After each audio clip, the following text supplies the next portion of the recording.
તો રાજુલામાં એમએલએ હીરાભાઈ સોલંકી આક્રમક અંદાજમાં જોવા મળ્યા। મંદિરના પ્રસંગમાં એમએલએ હીરાભાઈ સોલંકીનો અંદાજ આ જોવા મળ્યો, જેમાં તેઓએ કહ્યું કે કોળી સમાજ મોટી સંખ્યામાં ભેગો થયો છે ત્યારે કહેવાની ઈચ્છા થાય છે, અમારા જેવા માથાભારે માણસો પણ કોળી સમાજને જોશે તેવું જણાવ્યું। બધા કામ સરખી રીતે ન થાય, સીધી આંગળીએ ઘી ન નીકળે, ઘી કાઢવું હોય તો આંગળી વાંકી કરવી પડે તેવું હીરાભાઈએ જણાવ્યું। સમાજના નામે ધરી દેવા હોય તો અમે ધરવા પણ તૈયાર છીએ। અમે જે કંઈ છીએ એમાં સૌથી મોટો ફાળો કોળી સમાજનો જ છે।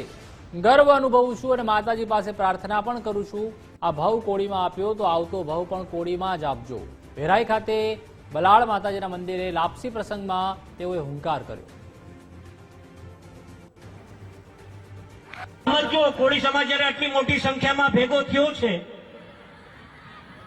ત્યારે આપને કહેવાની ઈચ્છા થાય,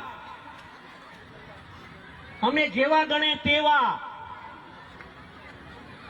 પણ મિત્રો અમારા જેવા માથા ભારે બી માણસો આ કોળી સમાજને જોશે।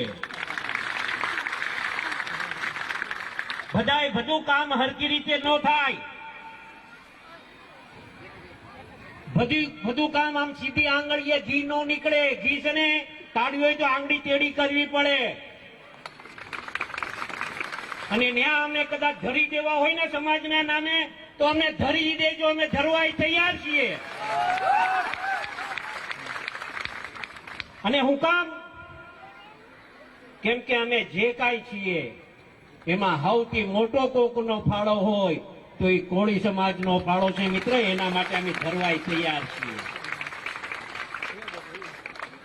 ઘણા બધા બહેનો બેઠા છે, જ્યાં નજર નાખો ત્યાં સુધી નજર જાય ત્યાં સુધી ભાઈઓ બહેનો બેઠા છે। મિત્રો, સમાજ જ્યારે ભેગો થાય ત્યારે ગર્વ અનુભવતા હોઈએ છીએ અને હું ગર્વ અનુભવું છું અને માતાજી પાસે હંમેશા પ્રાર્થના પણ કરું છું